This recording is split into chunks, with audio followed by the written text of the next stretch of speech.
This is the set time on God's calendar. We are people of prophecy. for God to favor your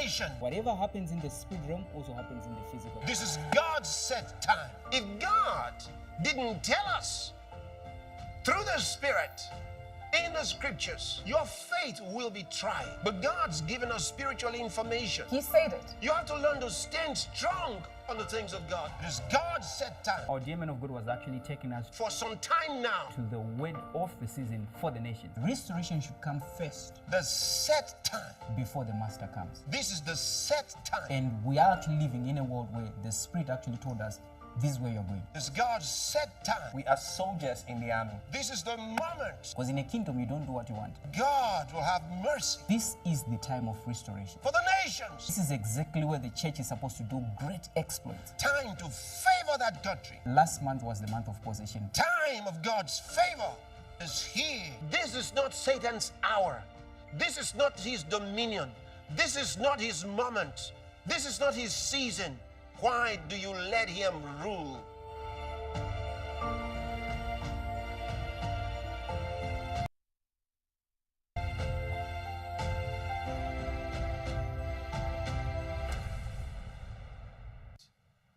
The time is fixed. What we're seeing is the alignment of nations. And this issue with Russia is particularly interesting because they don't know the people, they don't know what they're doing. They're just playing right into the script that God has already given us.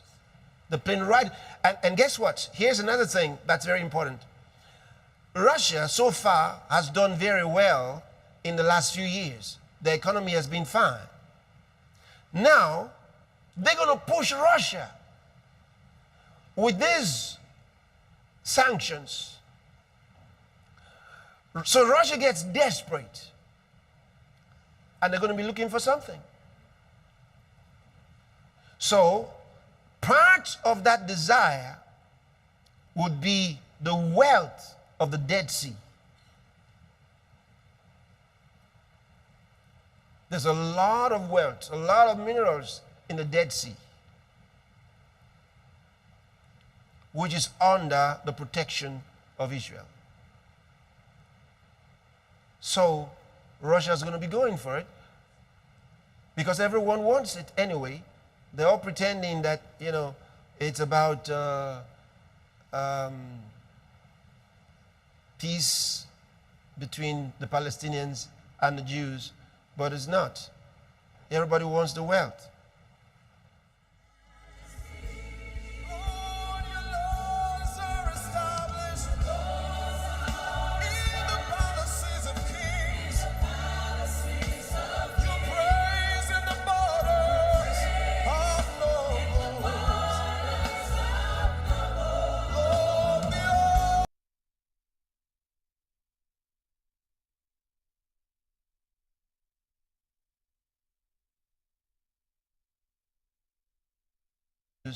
But On doing certain things in the months to come and even for the rest of the year. But isn't it such a blessing for us as the Church of Jesus Christ that before they do it,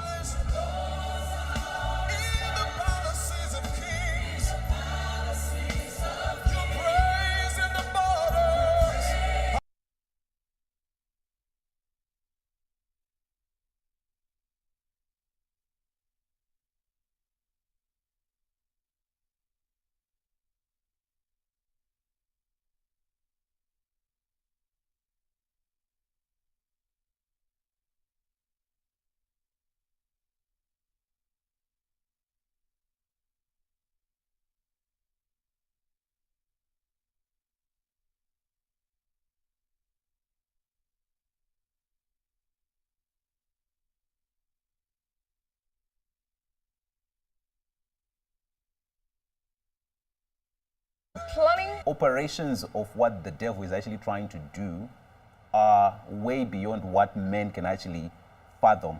Therefore, you need to actually have the Spirit of God giving you direction so that you know where to invest, what to do, how to... so that we know which way to go and what to do. So this is amazing.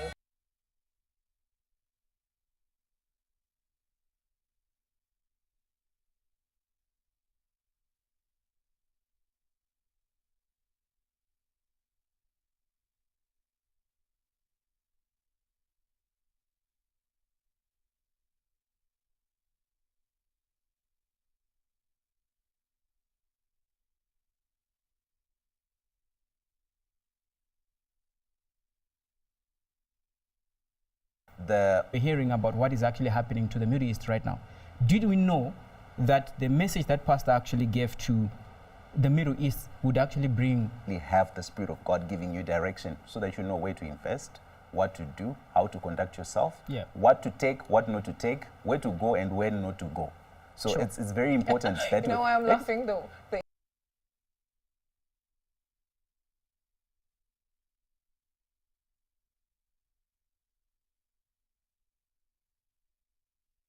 Prophet of our time speaking about what the church is actually we have doing. an honor, And almost a on every privilege to facet, actually like I listen said, to whether you're talking the about prophet of our economies, time you're speaking talking about about what the church nations, is actually you're doing. talking about And your almost own personal on life every when it facet, comes like to where else do you hear the voice of the Spirit than from the men that is actually, I should say, appointed for this time? Yeah. In this case, you're looking at a prophet, you're looking at a... have the Spirit of God giving you direction so that you know where to invest, what to do, how to conduct yourself, Yeah. what to take, what not to take, where to go and where not to go. So Sure. it's very important that You know why I'm laughing though? The men that is actually, I should say, appointed for this time. Yeah. In this case, you're looking at a prophet, you're looking at an apostle, you're looking at an evangelist and a teacher and a pastor, and he's doing all this. And the interesting thing is, he's actually doing it at a global level. I was Yeah. just thinking, today is the day where they're actually meeting for the pandemic treaty again, Yes, that's it. and There we the go. international health regulations. And we know the strategy of the Spirit brought by our dear men of God is always ahead. It doesn't matter what they plan for, what they're actually sitting and where they're sitting. The voice that is actually important is the one that we hear when we have prayed, or when he has actually come out and say, let me tell you what the Spirit actually said about these times. And that's exactly what we're actually doing Yes, today. the Spirit said it about this times. You know, in fact, in my Bible study today, I was just enjoying a certain part that I came across, and I remembered the man of God, Pastor Chris, talking about it. You know, when he started the Your Level, I think it was even on the Yes. very first day of the Global Day of Prayer, where he was saying that the times that we are in are very important, at the same time very strategic for the church. Sure. So we are at a time where we are witnessing the wars, we are witnessing the viruses, we are witnessing the earthquakes, Yes. just like the Bible says. Yes. But here's the catchphrase. The Bible said, do not worry. Yes. Yeah. Yeah. Because Says not worry. these things must happen before the end of time. Sure. So I really, that really resonated with my spirit. You know, when I was reading it, it resonated with my spirit to say, so we're talking about all these things. We are witnessing all these things because we're witnesses unto Yes, the Lord, yeah, right? Exactly. But do not worry. Do not worry. Don't now be worried about, okay, so we're de-dollarizing. Yeah. and the concretization of that particular... What's going to happen to my investment? Exactly. So because what you need is, number one, the direction of the Spirit. Sure. Yeah. On God's calendar. So you know where we are. You know the stance to take. We have been praying. That's all we know to do now. We have been praying for the nations. We have been praying for the leaders. We have been praying for everybody. We've been praying for the Church of Jesus Christ. We've been praying for souls to be saved. So that's what you should be concerned. In fact, I think the only worry you should have is if you're actually not praying. Then Yeah, you need to be yeah. worried because then in fact, what are now you doing? It's now praying and praising, because that's very, very important. I was just thinking about it, like, you know, when you look at the book of Psalms and you look at the you should actually say maybe a forward before you actually get into the psalm. You actually get to find out there were different names that were given there. Sometimes they'll say a Miktal or Yigahon or Shigayon, and these are different ways of actually praising. And you look at what our dear man of God has actually added on top of prayer, because remember, just like he actually showed us that we're in the time where the church is actually gathering, right? And it's gathering from all around the world through soul winning and, you know, different activities. Then on top of that, we are also letting or not letting what should not be actually led as the church. And in this case, praise has actually been added to that. And we're doing praise of all kinds and of all sorts. Then you actually look at the outcome of it. Remember, this is something that the Israelites would actually look out, say, 2,000 years ago, the church was actually enjoying this. How I wish I had joined them, because they could have actually joined at this time. Absolutely, yeah. And it would be that time. And that's the most important thing about how we are actually hearing this message and how we would actually use it in our times. And I'm just thinking, for example, I was just thinking, just these 3 years, we have actually learned a lot that we had not actually learned out throughout, you know, the church age. And you look at how we have regulated nations and economies.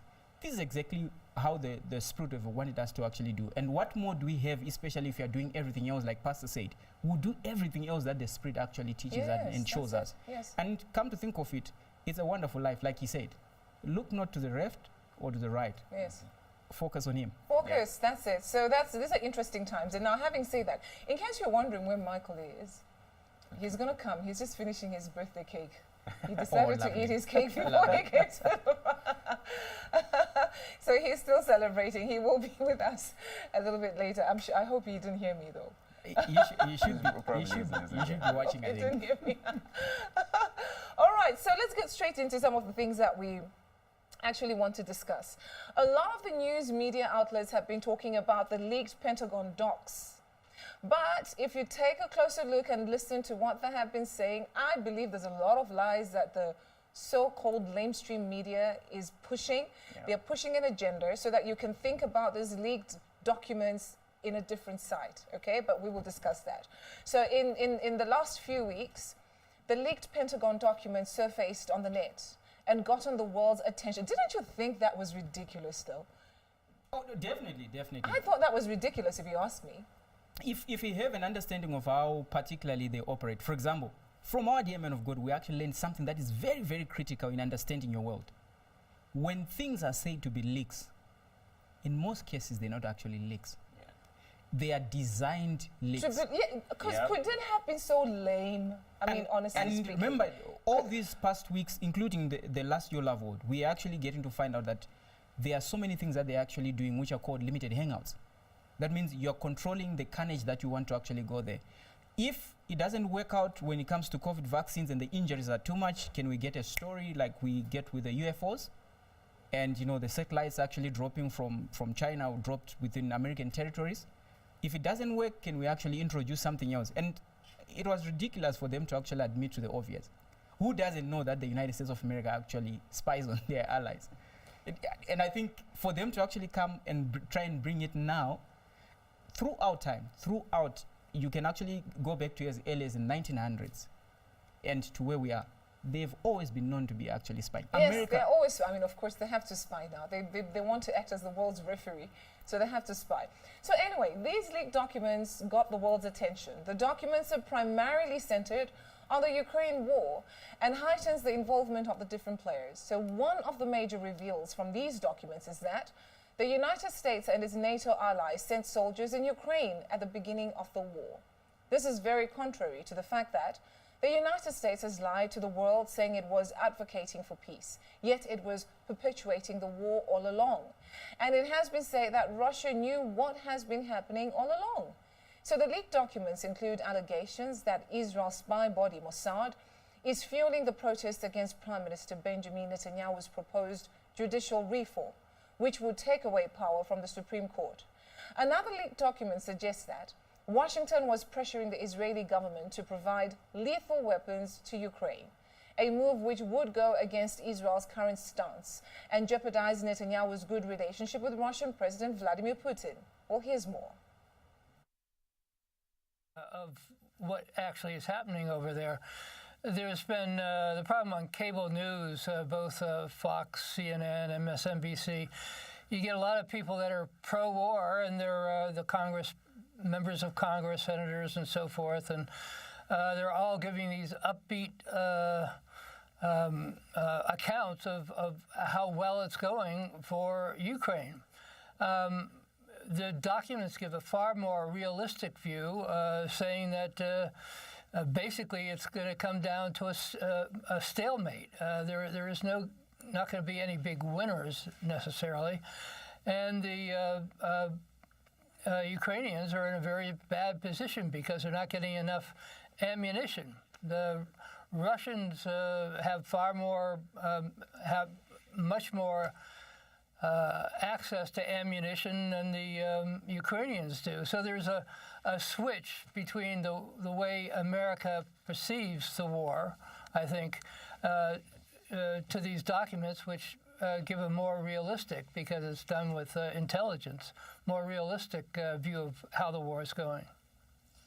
Russians have been charging for a long time that the U.S. is more heavily involved, or not just the U.S., but NATO and our NATO partner countries have been involved far more closely and far more directly with the war than is led to believe by the government, by the Biden administration. So it adds to the weight of those charges that the U.S. and its allies and the NATO partners are more heavily involved in this war. And that's a very dangerous situation since you've got nuclear powers involved, Russia, the United States, France, and so forth, all nuclear powers, and we're all fighting over this one piece of territory, and it keeps getting more and more out of hand. So I think that's a very big danger. And I mean, if you read closely, the documents the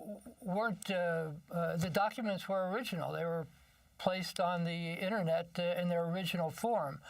And then what apparently happened was somebody copied some of those documents, and then they altered a bit of the numerical equivalence of how many died on which side and so forth. So the documents are real. The documents are not disinformation.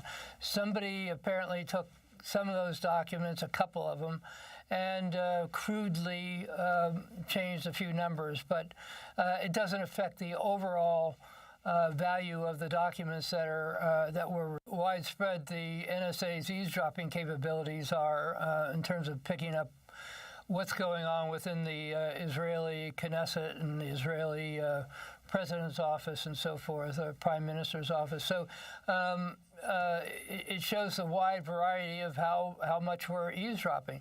The United States has been pushing Israel to get more heavily involved in the supply of weapons to and technology to Ukraine, but Israel doesn't want to do it because it doesn't want to anger Russia.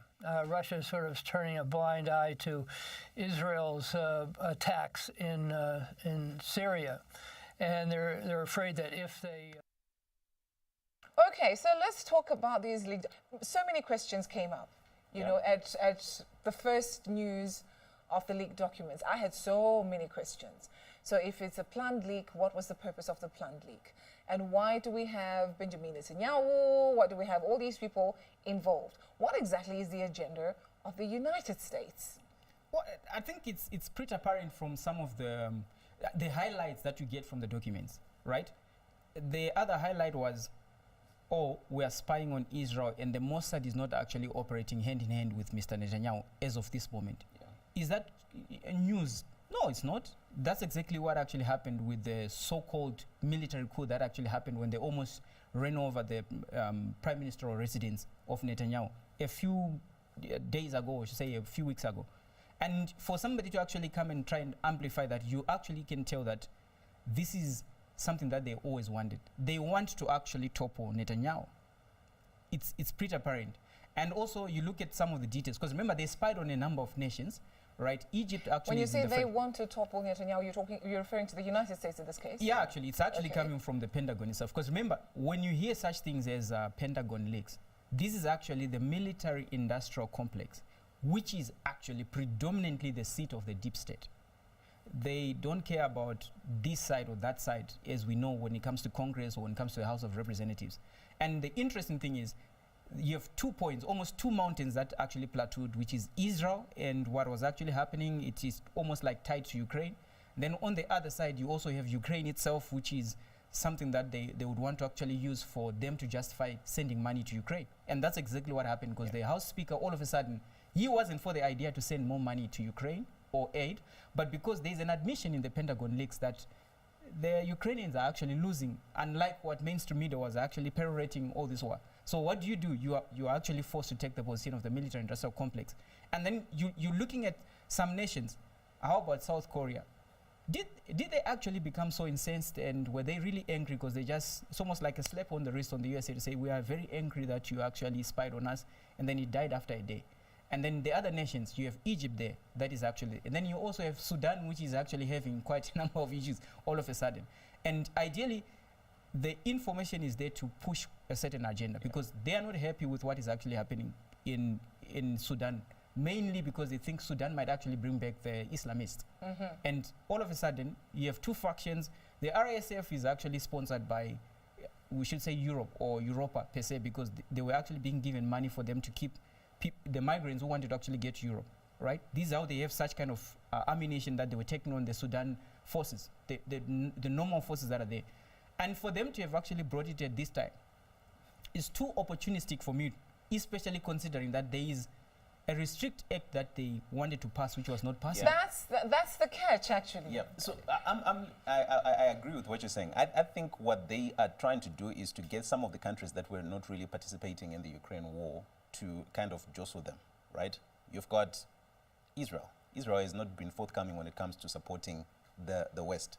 Egypt, they also wanted to see or to kind of get the Egyptian response as to whether they're actually supplying or they're planning to supply, because part of the leak when it comes to Egypt was, are you planning to actually send certain ammunition to Russia? And they had to actually come out. And these are also countries that are joining BRICS. Exactly. Yes. Yeah. So they had to come out and say, no, we are not planning to actually do that. So what the Americans are trying to do, what the Pentagon is actually trying to do, is to try and jostle or get information in a way that, okay, we leak a document that actually suggests that you were planning to do something. Now you have to actually come out and actually address it as to whether what is your position when it comes to this, so that we know whether you are on our side or you're not on our side. But I think it also is a telltale sign that, to a degree, the Pentagon is actually getting to realize that what they had planned for Russia is not really panning out to be exactly what they wanted to be. So you see, they find themselves in a very difficult position. Yeah. They've got the de-dollarization that is happening. Because Of what course. we're seeing right now Yeah. and what we're talking about is the prophecy of the aligning of the nations. That's Yeah. what we're seeing Yes. right now. So nations are finding their course and their ways and their allies and which way they want to go. America is really not in a good position. Come on now. I mean, President Biden and his administration are probably having sleepless nights. And, Yeah. and Because that's exactly the reason no for one is that. playing to their tune anymore. Because U.S. hegemony is predicated on their military prowess. Their military prowess is not actually anything to write home about as of now. For example, they've been sending the U.S. ships. I think 3 of them were actually close to the Mediterranean. And for them to pick out, especially when I'm looking at Israel, Egypt, and Sudan, which is also in the so-called league, remember, they have actually admitted by themselves that there is a war likely to happen closer to the Mediterranean. And I'm reminded of that because of the prophets that Pastor actually told us, that everybody is trying, they're angling to actually get to either this side, which is the Red Sea, or the Mediterranean part of it. They're actually angling to have control of that. And you look at things that were actually happening, particularly when it comes to Ethiopia, Eritrea, and some of the nations there. If you're looking at the so-called Arab Spring nation, the hotbed, the things that actually happened there is not by mistake. And ideally, like I said, I only see 2 plateaus that are set for them to actually go with what they want to actually go with. At the end of the day, the most important thing is the war is actually linked to how the economy actually operates, both in the USA and in the West.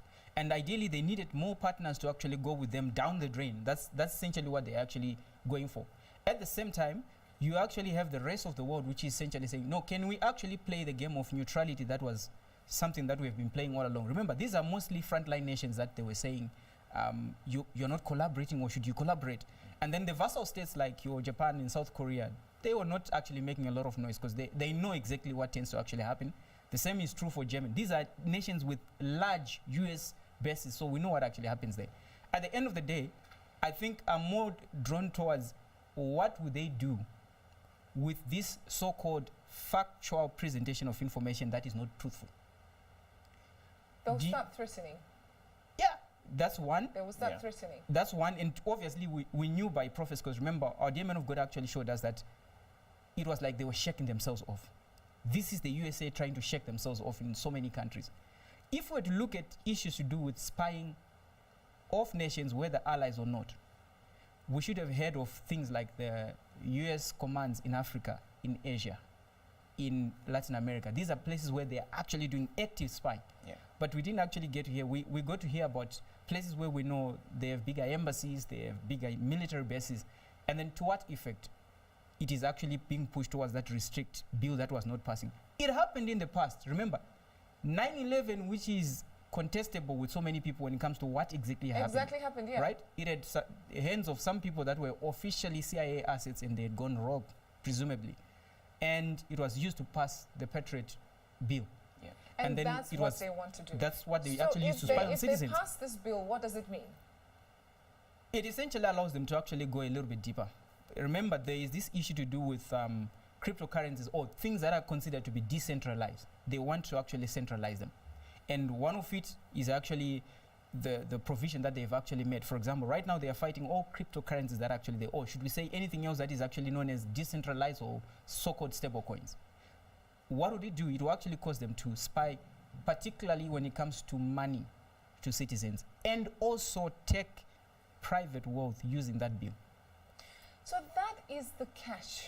Imagine all this drama, all this hullabaloo, just so that they can pass a bill.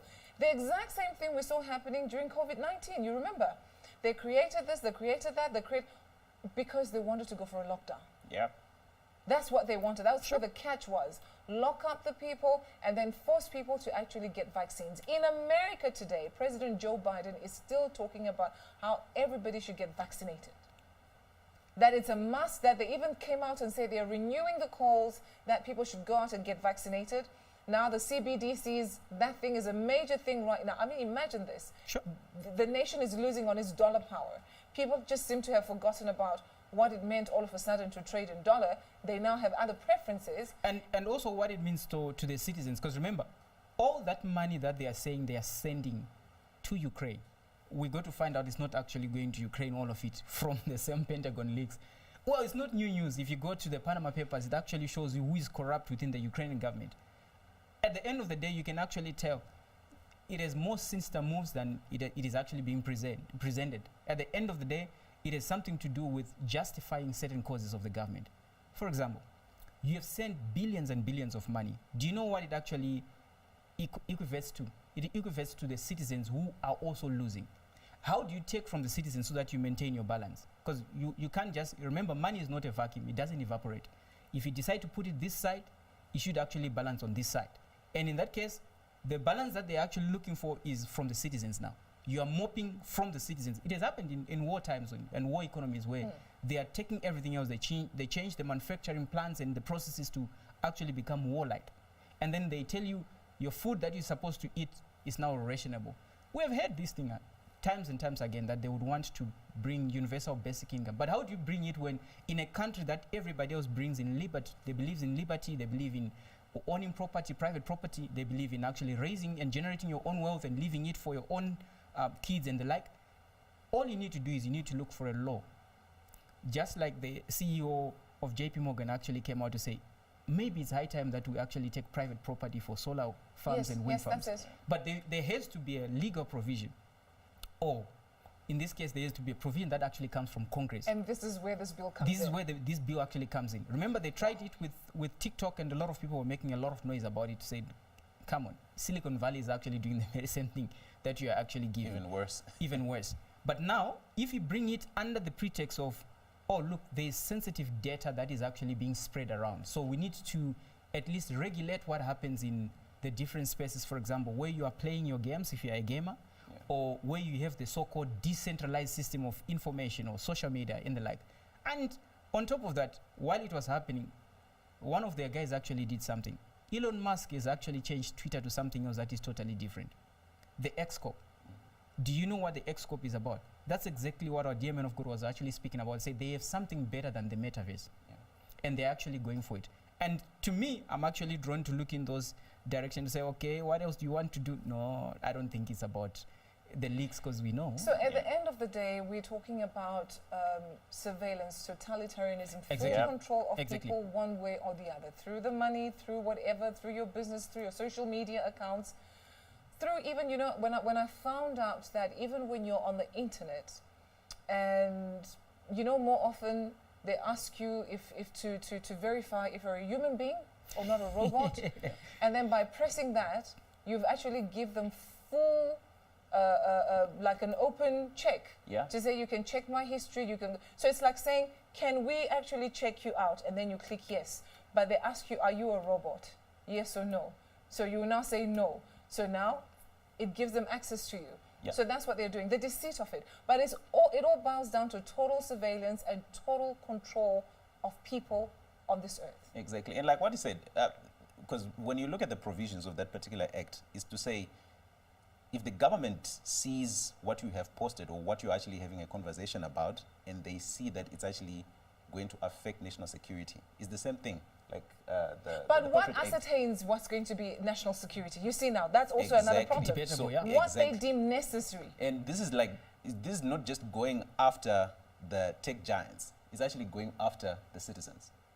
Because because part of what they were pushing was, if you are a content creator and you're creating content, and we as the nation actually see that the content that you're creating is either disinformation, misinformation, or it has got the potential to actually affect national security, we need to be able to actually go after you and control what you are sending out as a content creator. So do you know what that means? It's going to go for all those independent websites that people Exactly. were using to check, to fact check, to load interviews Exactly. independently or videos independently, talking about the information of what the deep state is doing. And lest we forget, That's what they're going to target. Yeah. our dear man of God actually showed us that they would want to crash the internet as is and bring their own internet. And reset Yeah. everything. And reset everything. And part of it is you start doing it in building blocks like we're Yeah. seeing right now, slowly but surely.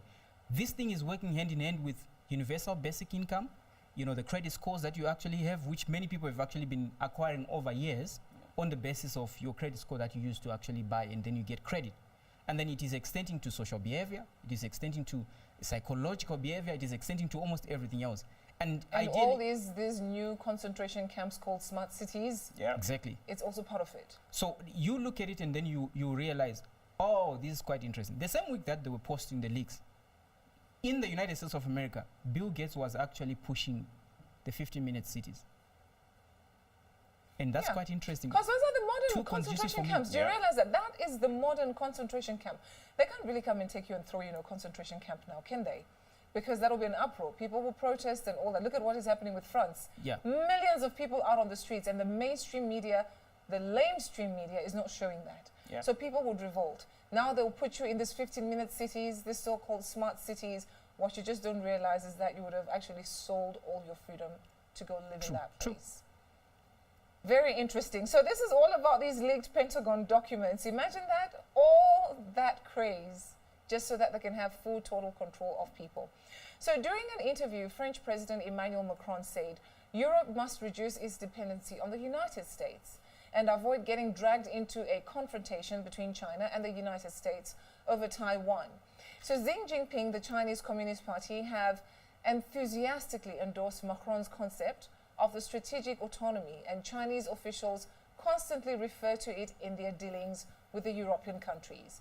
Party leaders and theorists in Beijing are convinced the West is in decline and China is on the ascendant, and that weakening the transatlantic relationship will help accelerate this trend. For some, his remarks could crack European unity and transatlantic solidarity, but not all observers denounce the strategic autonomy defended by Paris. President Macron has, for several years now, repeatedly emphasized his view that Europe should develop what he calls strategic autonomy. And I think depending on what you want to see in that concept, different people see different things. For my own part, I don't see that as a threat to to transatlantic unity at all. I think that there's plenty of people in the United States who would support the idea that Europe should do more to be a strategic actor in its own right, and Europe stepping up to do more, especially in light of the threats, both proximate and global in today's era, would be a good thing. We should follow the US as far as in our interests, but it's obvious that our values and our interests are not the same of the US, but are closer to the US than to China. You know, so I don't think that we should just blindly follow the US, but talking about neutrality or equidistance here, I think is not very realistic, because neither our values or our interests are equidistant from Washington and Beijing. All right, so distancing themselves from the United States. There are more calls now. Just move away from this bully. Well, I think it's shouting everywhere. If you say cause, it's like, you know, just a small part of it, because they're actually doing it openly. It never used to happen in the past. Yeah. And when you look at it, the interesting thing is the infrastructure is actually ready for that. For example, if you're looking at how Russia, Iran, China, and countries like Azerbaijan are actually in it for, you're essentially looking at a corridor. And remember, these are trade routes that were there in the past, just like we have seen with the Silk Roads that have actually become, the Road and Belt Initiative. If you look at it, whether you're talking of Latin America, you're talking of Europe itself, like as of now, what we're actually seeing in the fray is the aligning of nations between Russia, between China, between Iran, and a bit of other nations from the Middle East. Why are they actually doing it? Because they are circumventing the systems and the infrastructure that the West actually set. For example, the Suez Canal is about to be cut off in terms of movement of and transportation of goods. With what Russia, in fact, you can add India there. And then on the other side, you essentially have China and some other allies from the East. For example, China and Pakistan, they're also having their own corridor that is actually spreading inwards. So the idea of trade, as you would have known it in the past, is something that can actually be done without necessarily going through the Suez Canal or in the side of the Americas on the Panama Canal. And remember, these are the two choke points that you actually need for trade anywhere else. All of a sudden, you have corridors that are passing through land, either by rail or by road or by the ocean in some parts of it. And you can have goods and services actually being exchanged between both nations, which is why you find out right now they're actually coming out in the open to say we are de-dollarizing, because they understand how much of the infrastructure is actually there for them to actually continue with what they've actually been doing for quite a long time. Yes, that's it. And only the US is the one that is not actually seeing that is happening. And there's also, America is, it's in trouble. They don't want to sync with America. They would want to actually just be on their own, because what that statement from Macron actually says is, because part of what he actually said was China and America will fight. When they fight, it will actually affect us. We cannot continue following America when it's actually doing its wars, because it's going to affect us.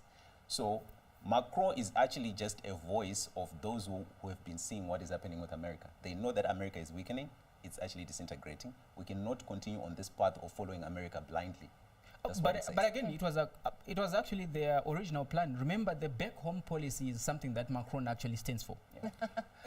we spoke about this whenever they speak, for example, when they're going for conferences about New World Order. Yeah. Macron, just like some other of the European young leaders that they're actually minting, would always present himself to say, look, can we actually do better? What did he say about NATO? Remember, you were saying Europe should actually set its own NATO. That means he doesn't agree with the principles that actually set by the so-called transatlantic, according to what they've actually presented, right? You look at what is actually said about Europe, particularly when it comes to Europe. He actually wants a Europa that is rising now. Yeah. And ideally, we know what Bible prophets actually said or says. America will remain with less of its influence, to such an extent that by the time that the invasion of the king of the north, the east, the south actually happens in Israel, America will just be standing and say, oh, this is what you've actually decided to do. And I think we are at a pivotal moment where we are getting to see Europa also deciding. I think it's high time. Very soon or later, you might actually hear them say, how about oil being sold in the euro? Because they've always wanted to actually have it. That's it. If everybody's going to move away from de-dollarizing. Okay, here's the thing. Let's talk even about the OPEC nations, right? The OPEC nations were using the petrodollar system for the longest time. Yeah. And this was because Nixon was able to actually negotiate that people trade using the US dollar only. So this has happened over so many years, decades, centuries, name it. And then today you wake up and the richest oil producing countries tell you, we don't want. There's a possibility of maybe a yuan petro system. And I think not a petrodollar system. He is smart enough to actually realize that's what is actually happening, because all of a sudden he just said, oh, we can actually coexist with China. Yes, you would want to align yourself with where your trade actually benefits you, right? So if we see a lot more other countries moving away from using this dollar system, OPEC moves away, let's suppose Africa also moves away. Africa has the resources. Yeah. They have the mineral resources. And they're now saying that we don't want to trade in your dollar, just like what Gaddafi was calling for. Yeah. Maybe let's use this particular currency. Yep. I also don't see how Africa is going to have its own currency at the moment. So they're most probably going to inherit another currency, whether it's from the BRICS or whether it's going to be the yuan or something. But let's move away from the dollar. So where does that put America? Just think about it. It'll probably lose more and more of its allies. Definitely, definitely. I don't know how their military-industrial complex will now survive, or how they will operate, or what strategies they will now have to opt for. The military-industrial complex doesn't have like a proper home and a board to say. Like, for example, the so-called American military-industrial complex if they see that things are no longer in their favor, whether by the structure of Congress or by the structure of the US government, they will relocate. They will actually just move back home again. And this is something that is actually interesting, because remember, all the military industrial complex of different nations, they are priming themselves for the final showdown which will happen in Israel, in the Valley of Megiddo. And whether they say nuclear or what, they are not going to use it amongst themselves. They're essentially just loading up on the arsenal, and they will only just use it when it comes to that final showdown. Ideally, you're looking at a military industrial complex that might decide to actually relocate. In the past, they've actually relocated from Europe to America. Remember, just like the bankers, the Rothschild, Rockefellers, there are two branches. One is European, one is American, depending on which world is usable at that point. When they found out the free world is a wonderful way to actually go around and spread our deep state agenda, they decided, right, we are using the free world. In the past, they actually used the so-called monarch system of Europe. And you'll find them, they will actually do the same. In fact, they've actually been calling to say, how about we collaborate, especially considering that they've taken quite a large chunk of the arsenal that was actually there in Europe, sending it to Ukraine to be just ameliorated. At the end of the day, they might actually just come say, for your security, can we guarantee your security? And I don't think Raytheon or Boeing or any other company would actually just decide to stay in one side of, just like they did in the past with the bankers. They supported this side and that side. If there's no war to benefit from, and there's a government that seems to have money or economic power, they will actually go there. Yeah, because they're already selling. I mean, I think it was Poland that recently signed a contract with Raytheon, and they actually want supply of ammunition. So they don't have a fixed abode. Theirs is business. Wow. This is a very interesting time, actually, for all the nations of the world. And imagine this is happening when we have been praying specifically for the nations of the world. Yeah. We've been praying for the nations of the world. We've been praying for the leaders of the world. That's what we've been doing, right? And then now we see this aligning of the nations, like the gap keeps getting wider and wider and wider. Before, when we were talking about America's hegemony, we would ask ourselves, is it even possible? Like now, would it happen? But even the Americans themselves are beginning to feel the pinch of how they are losing the power under this Biden administration. And this is all prophecy. Indeed. Remember, the Ramoth Gilead of the United States of America is Ukraine. And we're getting to find out that they are clutching at straws. Wow. Now we're at the point where Samson is trying to shake himself, and he thinks he still has got power. He still has the strength. And it doesn't look like. All right, so still talking about the de-dollarization, Brazil's President Luiz Inácio Lula da Silva has called on developing countries to replace the US dollar with their own currencies in international trade. So during a state visit to China, Lula called for countries, including the so-called BRICS group of nations, that is Brazil, Russia, India, China, and South Africa, to come up with an alternative currency for use in trade. Lula's call to shed dollar dependence dovetailed with Beijing's increasing efforts to promote use of the renminbi and settlement of the cross-border commodities trades as Chinese policymakers seek to strengthen the role of the world's second largest economy in the global financial system. Eu toda noite me pergunto por que todos os países estão obrigados a fazer seu comércio lastreado no dólar. Por que nós não podemos fazer o nosso comércio lastreado na nossa moeda? All right, so there we go. So more calls to de-dollarize. It's lovely. It's wonderful to actually be old, especially if you're a Bible or prophecy student, actually, because we heard about this. Yeah. And it is actually happening in our time. Can you imagine? They helped him get into power by one way or the other. You know, the Dominion machines actually did their work. And they thought he was not actually going to behave like Bolsonaro. And then get to find out he has got his own plans of his own. He's not actually going with the US plans. Remember, this is Lula, who is left. That means he should actually be siding with the government of the then USA, which is also left-leaning. But when you look at how he's actually doing his economics, except for vaccines and climate change, that's where they actually got him. Anything else, he seems to be actually doing it totally different.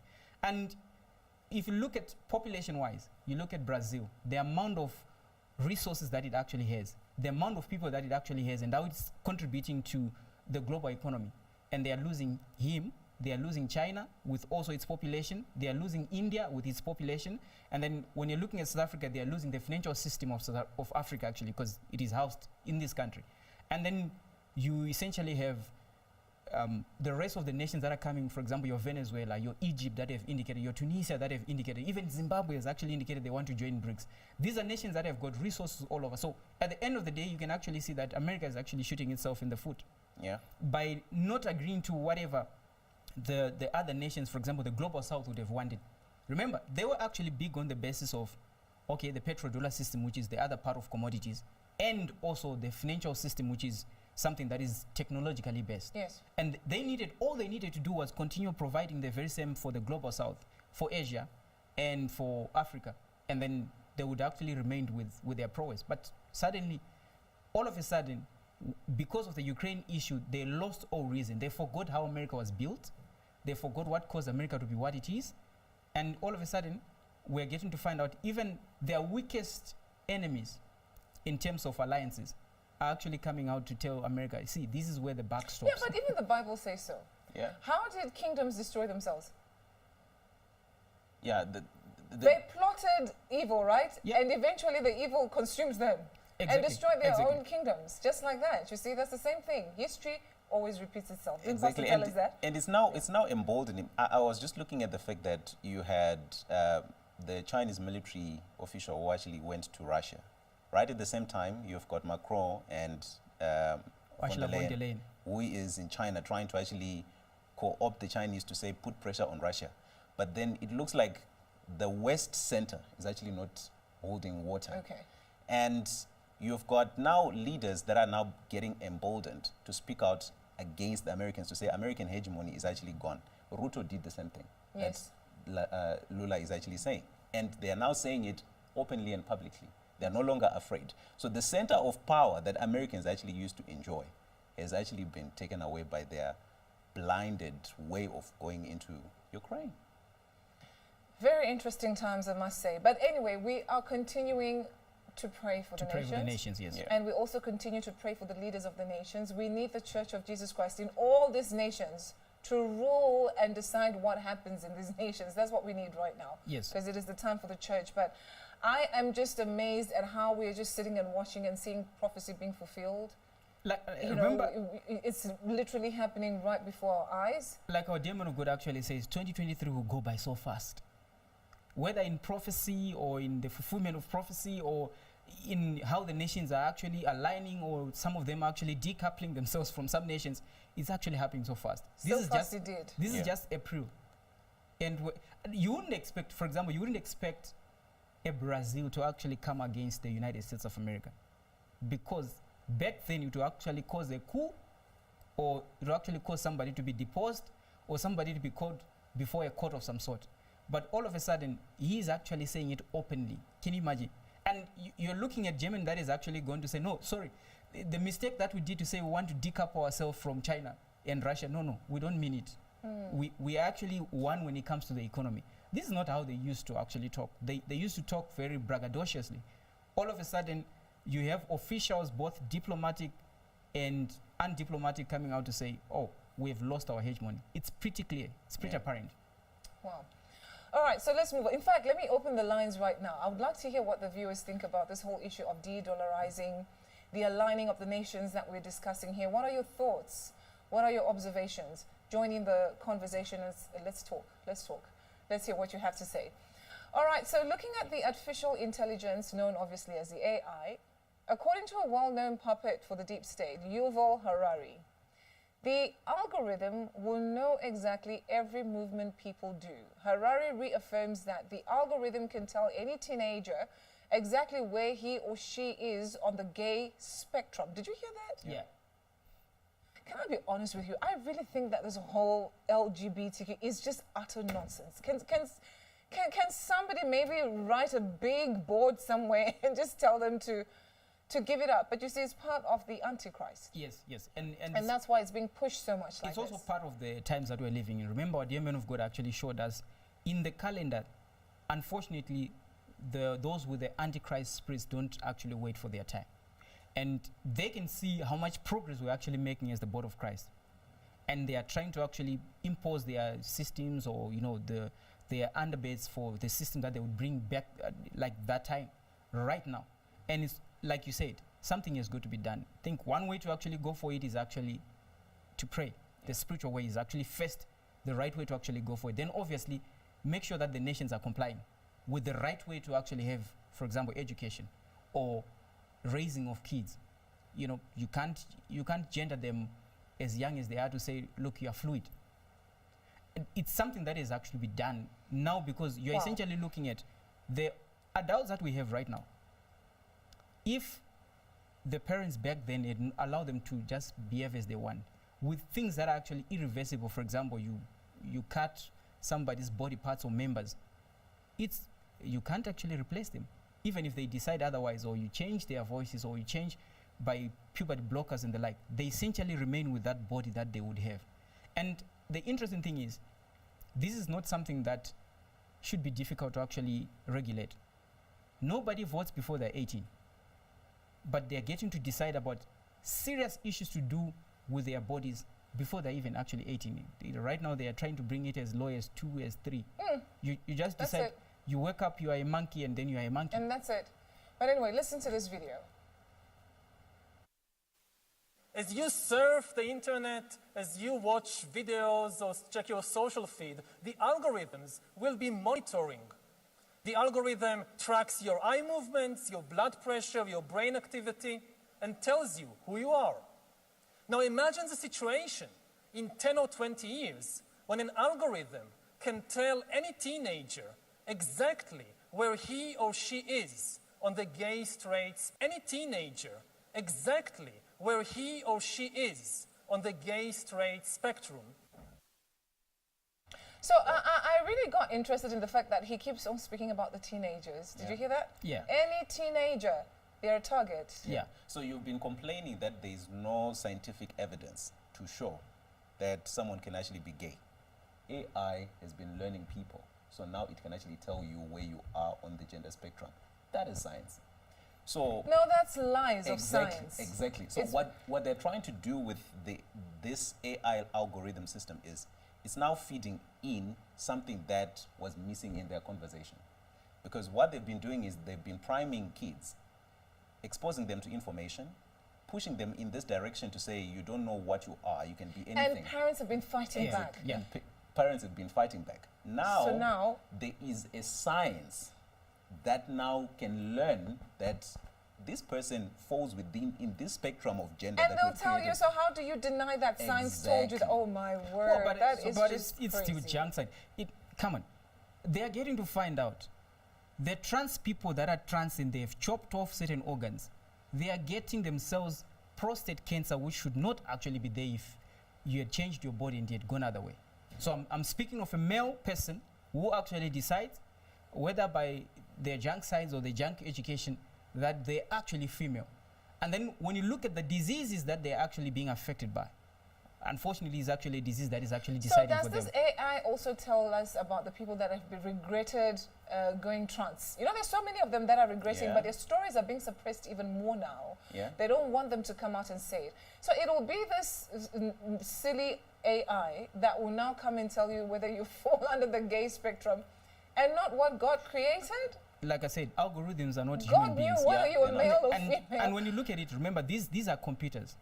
The computers actually operate. on- Created by demented psychopaths like them. In this Yeah. case, they're actually altering certain things for it to actually become a set of science for them to say, Yeah. okay, so this is what we have actually come to. Why? Because when you look at it, the same AI is actually failing to recognize the lies that they are spewing in mainstream media. If you go and type on ChatGPT today to say the war in Ukraine, it will tell you exactly not what they are saying on mainstream media. It will tell you 2014 there was a coup. That's what it actually recognizes. And now, when they wanted to launch it out as on a mass scale, all of a sudden some people were saying it's dangerous. Thank God they actually decided to do that. Only one person, or those who are in the front of trying to push AI, the ones who were actually crying to say no, there is no problem. And in this case, it's actually Bill Gates who was saying no, it's fine. We should take it as is. But you're looking at science should be actually debatable. And if it's actually being documented by an algorithm, then you should actually see the debate side of it. You don't get to see it when it comes to particularly this issue of the alphabet gang. Meanwhile, the diseases that are actually showing up, they are getting to actually show that this is a man because he's suffering from prostate cancer. it is telling you exactly the levels at which you are at when it comes to testosterone. And it's not saying otherwise. And it's quite interesting that this wonderful Tel Avivian has actually come out to say he would want to go with the algorithm.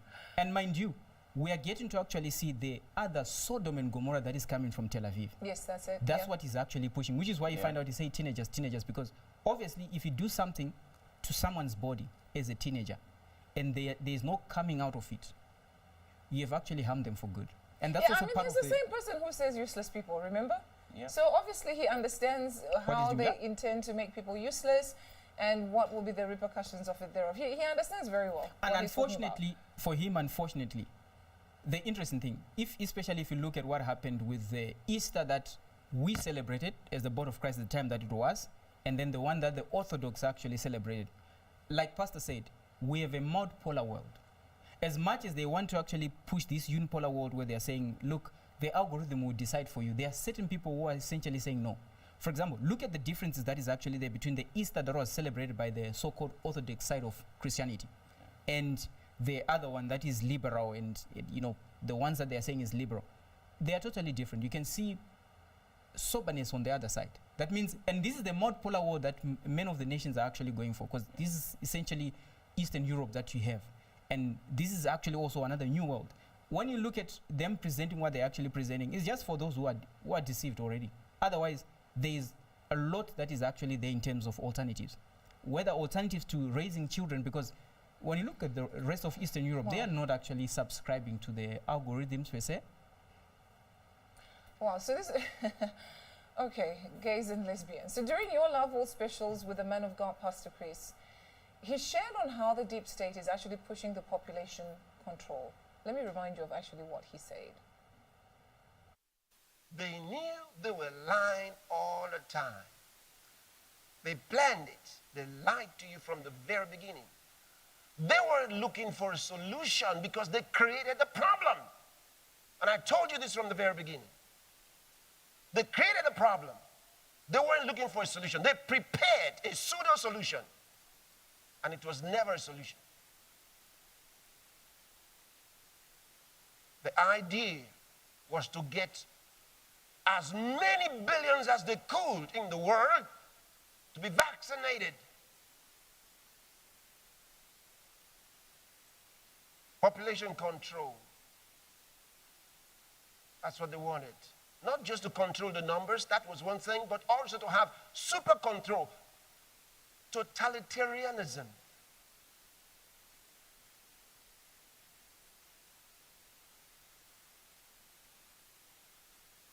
And those faces you just saw, they are not the ones behind the whole stuff. No, these are just agents. These are just being used. All those faces you saw in that video, including the president, they're not the ones behind this wickedness. No, they're just being used. Yeah, like Noah Harari. Yeah, exactly. Definitely, he's just an agent. He's just being used. So Bill Gates founded the Tiba Biotech. You've heard of that, right? Yeah. Tiba Biotech. I'm sure our viewers have heard about that, which is in late-stage trials of the mRNA vaccines for animals, that is. So these trials are being tested in Australia, in Canada, United Kingdom, and America. However, these mRNA vaccines are expected to enter the food supply as early as next month. Although we know that this project is a total failure. There's no way I'm going to be eating any... Look at me. There's no way I'm going to be eating any mRNA injected food. I'm telling you, it will not work. Sure. So you see now, we need to be in line with the word of God. Was it not just the other day, Pastor said, neutralize the food? Yes, yes. Yeah. He actually taught us, he said, when you pray over the food, just pray over it and neutralize. I was about to actually say Think that. about that. I was about to actually say that because I think as early as 2018, there is a certain brand of pork that actually has got mRNA, and it has actually gone out. And if you're looking at the UK is actually, instead of just coming out for the mRNA, they've actually come. People are going to say they don't eat pork anymore because of, well, what you just said. I think they should take the high road, neutralize the food. Yeah. You have to learn to neutralize it. to live by your divinity, and because sometimes you can't actually tell to what degree have they actually proceeded. Like, for example, right now we're getting to know about Bill Gates, but like I'm saying, But as early as 2018, the pork was actually being tempered around with mRNA inclined. And then you look at the UK, they've actually signed a bill where genetic engineering, which is essentially what they had actually banned in the previous years, when it comes to GMOs, they've actually allowed it to happen. It's now a bill. And the king has actually passed that. He's actually put his stamp of approval when it comes to that. So, like you're saying, neutralize the food. You have to neutralize the food, but have a look at this video. Against a potential incursion. This is how much they've invested, $229 million in biosecurity measures this financial year alone. This is the largest investment of a single jurisdiction in Australia. The New South Wales government also recently partnered with US biotech company Tiba Biotech to develop this injection, which I'm going to get into in a moment. Tiba is proud to provide New South Wales with access to some of the most advanced injection expertise and technology globally to ensure their livestock industry. So let's have a bit of a look at Tiba. Tiba is funded by the Bill and Melinda Gates Foundation. Tiba Technology, on their website, when you actually go to the technology tab and you look at RNA delivery, they actually talk about the fact that the world needs better RNA delivery. And it actually says this. LNPs are delicate nanoscale shells of positively charged aminolipids that encapsulate the negatively charged RNA. So lipid nanoparticles are what LNPs are. It says, however, studies have shown that these LNP components can lead to undesirable dose-limiting toxicity and inflammation. So they're actually admitting here that there's a problem with LNPs after we've injected billions with them, right? This is also a highly litigated patent space where a smaller number of early innovators are able to demand handsome licensing fees that chill new applications, which is what they've done with the Bill and Melinda Gates who are financing this. So they're saying that Tiba is disrupting the field of RNA medicine. So keep in mind, this is the company that is responsible for injecting the sheep in New South Wales. Again, we don't know how many sheep. We don't know about shedding. We don't know how many different farms they're from or if they're even from farms. Maybe they're staying within this controlled environment. We don't know, but this is why we have to be so careful. So it's saying we are introducing a new class of fully synthetic, biodegradable nanoparticles that overcome the limitations of LNPs, right? It's saying that they're using a rational design approach. Tiba scientists can maximize the effective doses of RNA administered to the patient with reduced side effects, they claim. They're saying that they engineer the properties necessary for RNA compaction and delivery into a proprietary class of fully biodegradable, high molecular weight molecules. So they go on to say, because these molecules are more effective at complexing with RNA than small lipids, we can drastically reduce or fully eliminate the need for large quantities of excipient carrier materials. And they say that their wide-spanning intellectual portfolio includes applications of injections, oncology, gene delivery, and gene editing. So that was lengthy, and certainly not, none of us are creators of this type of technology. But the thing that stood out to me most was that they're saying the LNPs that were used in the COVID injections, which billions got. They're saying that it's... Yeah. Now, think about this. How many food factories, meat factories burned just in the past week or two? Well, I think they've crossed the number, hundreds of them. Yeah. So food factories are burning out. Isn't it just strategic that food factories will just burn out in different places? The pork also burnt out at some point. Yep. The chickens were targeted at some point. You can clearly see the agenda there, right, to target the food. Then there is the solution to it now. After the food factories burnt, they started talking about how to avoid because they were complaining about the losses. The business people were complaining about the losses that were made there and how compensation was even going to come. And if at all, it was going to help for them to actually go back again into that particular business or what it would take for them to actually get back into that particular business. Guess what? They had a solution. The American government actually had a solution for them. And do you know what the solution was? How about we move to the lab-grown meats?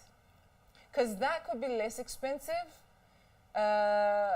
less much of work to actually, instead of you breeding or rearing animals in a farm or anything like that, why don't we just put it in a lab, inject it with mRNA, and then just take it out there? So they've already done samples, and the samples show you that it actually tastes exactly like the actual, well, that's what they're saying. They say it tastes exactly like that meat. It has the same texture as the normal meat, the actual meat that you have. The samples have been taken out to certain places and people have tried it. It's a really good alternative. So let's move to that alternative. That alternative should have actually been the alternative when they met at their last World Economic Forum meeting. They should have been eating the lab-grown meat We didn't see lab-grown meat there. In fact, what we had was people were actually ordering pizzas that are organic to the organic. And they were eating steak. They were eating steak from the Bryce stand, which is not actually coming from the lab. And the catch there is actually when they say the nanoparticles are now biodegradable. There's nothing like that. Yeah. Synthetic is synthetic.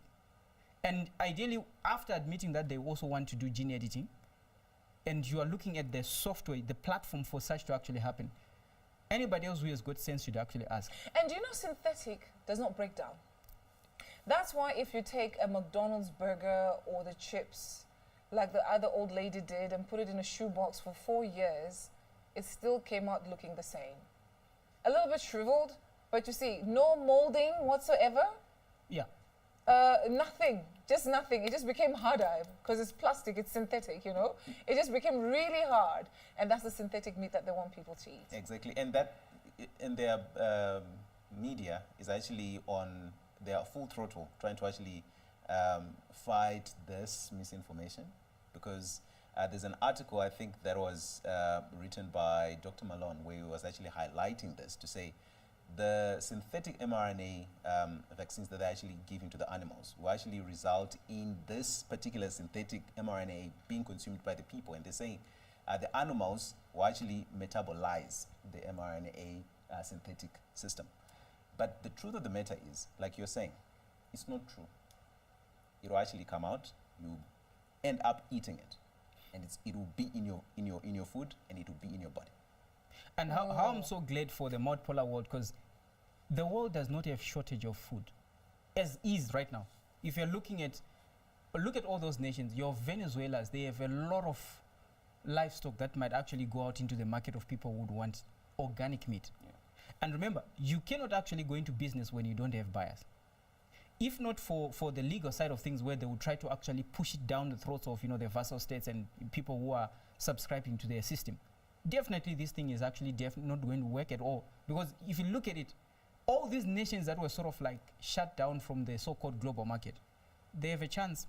They can send it through China, they can send it through Russia, they can send it through India, they can send it, in fact, they can actually even just send it direct. If you're looking at what is actually happening right now, you have Latin America that is full of goats and sheep and camels and donkeys and all these things that might actually be needed also, either as transport when you're looking at livestock or as food. Even food production when you're looking at, and the interesting thing is, the global south is not bought into this idea of RNA or even the pollutants that come through the fertilizers that have got pollutants in them. They haven't actually got into that. And there's no shortage. That's the interesting thing is there's no shortage when it comes to food of any kind, of any sort. The only thing is there is a certain group of people that was trying to actually ration it to the rest of the world, say, look, so you are having challenges. All of a sudden, that's what they actually present from the World Food Program. Oh, how about we actually give you something that is synthetic? Yeah. And we get to find out that there is no shortage because they are not actually eating synthetic food. They will never eat synthetic food. Hello. Yeah. You see, they're not going to eat any synthetic food because the synthetic food is meant to harm you. So there's no way they're going to put this whole mRNA things in their bodies and become controllable through a computer. Like we just saw that this AI will not tell you whether you're gay or not. Imagine being told by a computer whether you fall under the gay spectrum or the lesbian spectrum. I know who I am. I'm Yeah, you know, it's like easy I as that. understand Yeah. my It's as make. easy. Yeah, it's as easy as that. It's as easy as that. Now you need some AI to be telling you that. Interesting. Meanwhile, Bill Gates has become integrated with the United States Department of Defense, that is the DoD.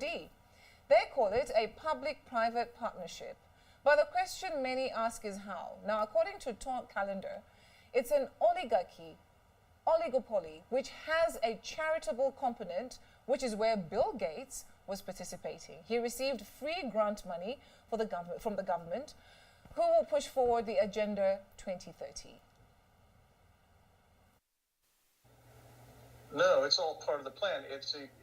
They call it themselves. It's a public-private partnership. So if you study the Organization for Economic and Cooperative Development, which is effectively the one world government, the regulator for one world government, it's been in existence for a very long time. The United States is just waking up to it. Outside the United States, they've already harmonized everybody's laws. Their ICD codes, the legal, the tax, everything is already done. Every country's got the exact same stuff. My point in saying that is that money is now the next one, right? So every country will have the exact same digital currency, and it's a move to a Soviet model economy, Doctor, whereby it's an oligarchy, oligopoly. The government is involved in business, and business is involved in government. And then it's got a charitable thing on the side, and that's where Bill Gates was participating. He got free grant money from the government, and then he distributed that money where it needed to go to fulfill the mission of Agenda 21.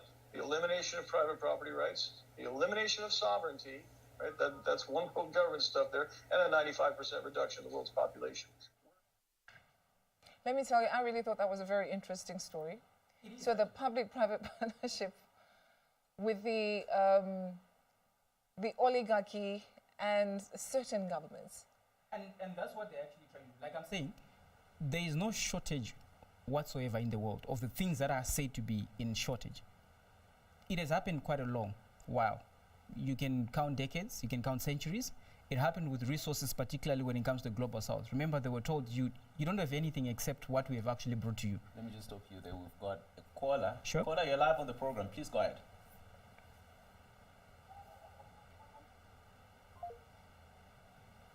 Hello, caller, you're through to the program. Please go ahead with your contribution. I think they'll come back. Yeah. So ideally, you're looking at the same game plan that has actually been played for decades and decades and decades. And at this point in time, like Pastor actually said, they just thought this is an opportune time for them to actually set it worldwide. Remember, back then it used to be, oh, you can colonize this country, I will colonize the other one, or you can colonize these islands, and I will colonize these archipelagos, and life would actually continue. But right now, they've actually gotten to a point where they're essentially saying, it's no more about governments, it's essentially about a small group of people that used to do the very same thing for a long time. For example, when you're looking at private-public partnerships, there is a reason why, for example, somebody like Bill Gates actually goes to government to say, give me this provision, and then I'll help you with this, as if he's the only one who can actually assist those governments. And in the provisions, what you tend to actually find out is the governments are actually losing for it. The citizens are actually denied the access that they should have had. For example, in Kenya, they have their own soils, they have their own plants. Anybody can actually plant whatever food they want to plant. And then when they're done harvesting, they can actually take it to wherever they want to actually go and sell it. Either you can sell it locally as a local market, or you can actually sell it to the government. But all of a sudden, he had to sneak into it and tell the government what can be used and what can't be used, because it's all about control. So this is what many governments are supposed to be looking at. When you're saying private-public partnerships, what do you actually mean at the end of the day? And to what benefit are you actually going for the private-public partnerships? Because it seems like that's the current tool that they're actually using in many nations, right? If it's that in energy, it's the same in food, it's the same even when it comes to the employees, the workers. Like, we are getting to actually find out that those that vaccinated their citizens, and their citizens cannot actually perform rightly, whether it's in the aviation industry or it's in the medical industry, the nurses that they are requiring, all of a sudden they are relaxing rules. For people that they know, oh, you are not vaccinated. Not only actually relaxing rules, they are now even telling you that if you're vaccinated, you're a risk. Imagine that. The same people that called you or coerced you to go and get vaccinated are the same people that are now telling you that you're a high risk if you're vaccinated. You see, you're right, and I agree with you when you say nothing in this world is what it seems to be. Yeah. Nothing at all. In fact, it's even gotten worse. I think back then, they even had still a little bit of decency to try and allow a little bit of truth maybe here and there. But now the deceit is so much. For example, I asked myself the question, time without number. So if we say that there are viruses out there, let's give an example of maybe the Red Indians in America. Let's give an example of the Aborigines in Australia, the Africans in Africa. Yeah. When they were growing up, they grew up and made their kids warriors because they used to go hunt for animals for them to eat food and all that. They never got injections of polio. True. They never got any BCG immunization at any stage. But they grew up to be very strong warriors. Yeah. The same warriors that the colonizers came and shipped across the seas because their physique was strong, Yeah. they looked very healthy, and they were very much able-bodied people. There were no vaccines. Nobody knew anything about vaccines. In fact, if anything, they used herbs from the forests. We still have that they actually lived in. modern day examples. For example, the Orthodox Jews, they are known as the people that actually breed the most with less fatalities. They don't take any vaccines at all. No. Both in New York and in Israel itself. Yeah. Or wherever they are actually found as a community. It should actually tell you something about the truth about what they actually bring out. But more especially when it comes to the so-called private-public partnerships, because that's the smartest way of actually effecting colonization again. Yeah. And at this point in time, it's no more just the partial colonization where they would send the administrators or the clerks on behalf of a certain government or a certain group of people, because essentially it was groups of people that were sending under the pretext of a government. Right now, they are not actually doing that. They want total control. So you essentially have private-public partnership on things that almost everybody else consumes. Food, it's something that everybody else would want to actually consume. And then the next other thing that you would actually want to go for is housing. Housing. It's everything else that the any education person system, that the education financial system, the financial system, and that's exactly what they're actually trying to do. If it's not IMF coming for your financial system and World Bank, it's another group. They call them international finance groups. Yeah. And they would actually they are presenting the same thing, the same plan, private, but we are taking over your public. In this case, you're essentially having that small group that will take over the running of the government at the end of the day and not run on behalf of the government. And that system, we know what it is actually. It's the Antichrist system. That's essentially how it will actually get into many nations. And the good thing is, Pastor actually showed us that it's not every nation that they will conquer. All you need to do is, you need to just let it go. Don't participate in any of the alliances that they actually bring out. For example, if they say private-public partnerships when it comes on the Chinese side, or on the Russian side, or on the West side, all you need to do is just sit out. Why? Because the systems that we have, if you look at it when it comes to food consumption, there is enough of food consumption produced locally for almost every nation, including the ones that are tend to be semi-arid. If given the right chance for them not to have disturbances that come from the so-called private actors, if you look at it, Somalia actually has got food. As arid as it is, the challenge comes about their currency is actually being manipulated by some private hands that went into a partnership with the government. And the same is actually happening in many other nations that are there. But now you're looking at a multipolar world which is offering more than what the world used to actually know. Like I'm just thinking, why would anyone actually agree for Bill Gates to come into their country for any reason? Because you can buy from as nation, especially consider you don't need the US dollar now. You can just speak to any nation. Look, Venezuela, we can actually send you this and you send us maize. You find all those guys are farmers. They have livestock. And Yes, they which do. is why you find out the World Health Organization is actually working in overtime right now to try and actually pass this pandemic treat, because it's a form of private-public partnership which will take over your animals. You can't usually use your animals the way you want to. And if you look at the mRNA is there to have the final nail in the coffin, because you can take a patent of somebody and essentially your livestock becomes their livestock. It's also provided for by the health pandemic treat that we actually have right now. Whether you took it as a vaccine to eventually get it, you can even actually cause the heads of livestock that are there in a nation, if they are vaccinated, to actually die through gene editing. Yes, that's it. Yeah. And then the population itself, because the ultimate resource that you have in any country, which their so-called private-public partnership system is actually going for, is the men. You can take men out and give them a new piece of land, they can actually replicate what they were actually replicating in their land. And they're getting to actually find it in the countries that colonized and they took large populations of their former colonies, like in the UK and in the United States of America, or in some of the Spanish nations that actually took the so-called slaves then. They are actually thriving, even in their country. And I think that's the next thing to actually watch out for, and what the church should actually pray for. You pray against such systems of, I take them as a system of totalitarianism. Of course they are. But then you also have countries that are getting into the partnerships for lack of funding. Okay, let me just give an example, right? Chakwera went into a public-private partnership with a non-governmental organization for them to construct roads and universities in the country.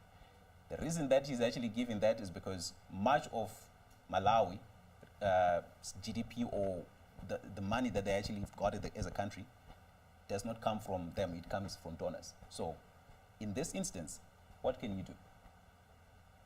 What can I? What can he do? What can he do? I think because he needs to push development in his own country without perhaps, let's say, maybe getting into a public-private partnership with that said non-governmental organization. Michael would say? Yeah? Michael likes to say well-meaning Christians. Yeah. Now, I want to kind of like take a stance like that. Not well-meaning Christians, but isn't it to some extent some laziness? Yeah. Is it not, in fact, to a great extent, from my point of view, this is my observation, does it not then bow to laziness? He's not the only country that might have found themselves in that situation. Yeah. But others got out of it. How did they do it? For example, we've got a country like Israel, which I think a lot of people should emulate. A desert, right? That has just done wonders. How did that happen?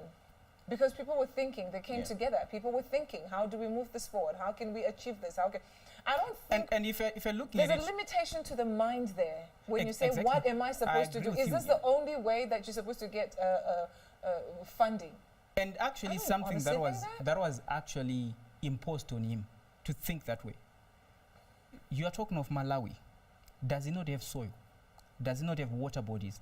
Does it not have livestock? It has one of the greatest lakes, actually. Yeah. Malawi has one of, you were in Malawi and you know that.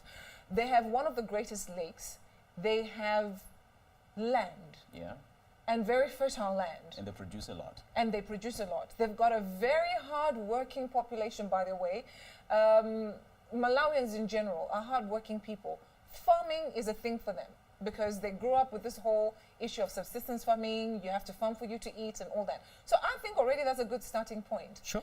Can there not be programs within that can now maybe start harnessing all these monies and talents and whatever to have some sort of development in the country? Must it be what is he supposed to do? He doesn't actually see what he should be seeing. Do you know Bill Gates is actually in Malawi? He was in Malawi with vaccines. Usually, such kind of jackals like Bill Gates don't get into any nation when they don't have anything else that they want to do. Because remember, it's vaccines on this side, it's energy on the other side, it's finance on the other side if they actually decide to come with the arm of help, if they are doing so. But you should always be considerate when you start seeing them circling around your country. Is it not the same thing that happened with Zambia? They thought they had nothing. They went and borrowed money for development, right? Then they got to find out that they have more resources than they actually knew. And now the unfortunate part is cobalt is actually there. Mm-hmm. And cobalt is Mr. Bill Gates. Mr. Bill Gates himself is actually there, destroying the population on the other side, at the same time taking over the resources. And I think it's redundant for anyone to actually say so, especially considering that he's a Christian. I will take it up with him because there's somebody who has actually said so. You know, that becomes questionable because remember we asked him as well on the station, what was he going to do about churches being closed down during the lockups and if he was going to open, the churches. His answer didn't sound like a Christian, I actually repeated the question because I thought maybe he didn't understand. So let's not base it on the fact that he's a Christian. But even if you remove that we are saying maybe he didn't hear the message that pastor said that Africa is the new world because of its resources.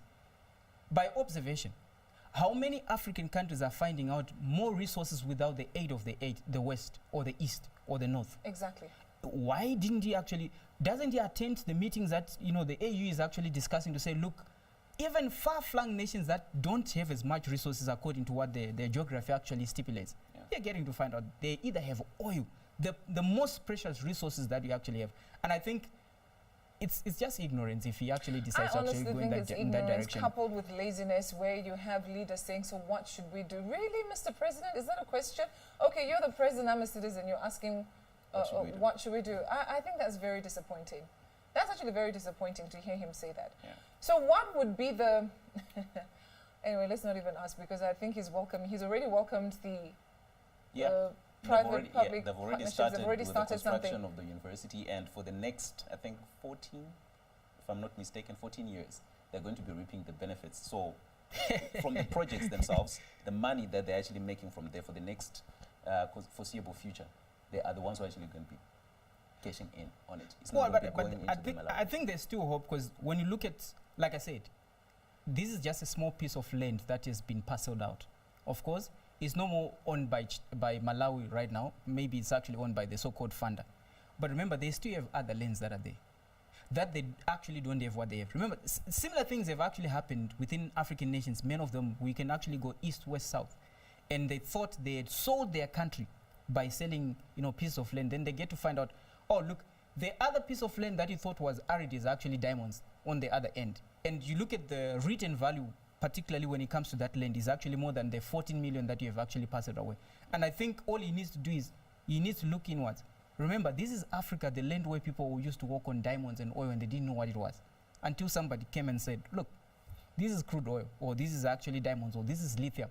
Remember, almost every other African nation, especially after that prophecy that was actually given by Pastor Chris to Africa, they are getting to actually find out they have more resources than what is accounted for in their archives of their geology archives, or in what the intelligence is actually going out to try and map out.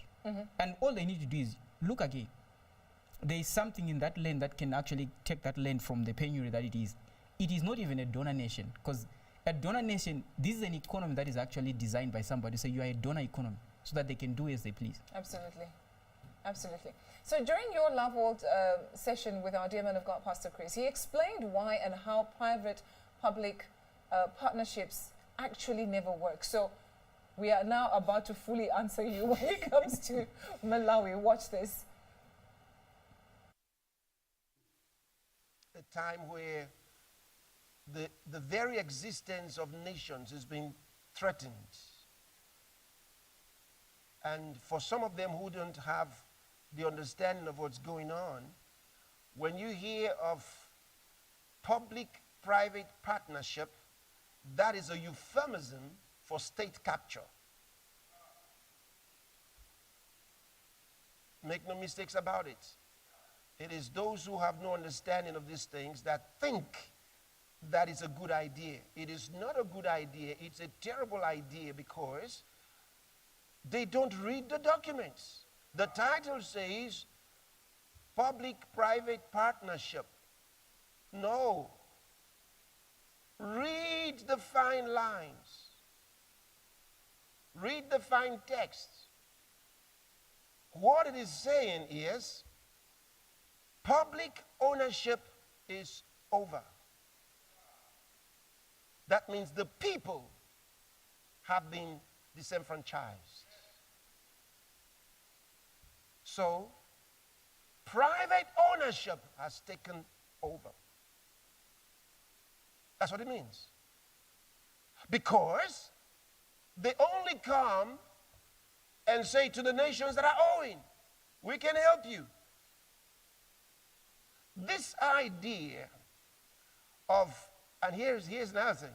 When you hear government officials say that they're doing something for their country to attract foreign investment. Oh, God. Oh, baka baka yetikis. Oh. If you only knew the meaning of that statement. Because most were never taught. They went through school, not understanding anything. Their professors used the term, and then they came into office as politicians or whatever, government bureaucrats, and then they think it's such a wonderful thing when they say we are trying to attract foreign investment. No, 1,000 times no. There's no such thing as foreign investment. And that's it. So we've answered Mr. Chakwera there. Yeah. Yes, we've answered him. So in essence, literally selling your country. Yeah. Giving up your sovereign right over land to give it to the hands of other people. Now read the ridiculous agreement there. So Malawi entered into a $6.8 billion US grant agreement with an international organization. So the story is Malawi was taken by storm in November last year when the government signed a deal purportedly worth $6.8 billion at a high-profile state launch and Belgian registered private foundation, Bridgen. During the signing ceremony at the State House in Lilongwe, President Chakwera described the financial package which is intended to fund major infrastructure projects as an early Christmas. The grant is more than double the national budget of the country, nearly 60% of the country's gross domestic product.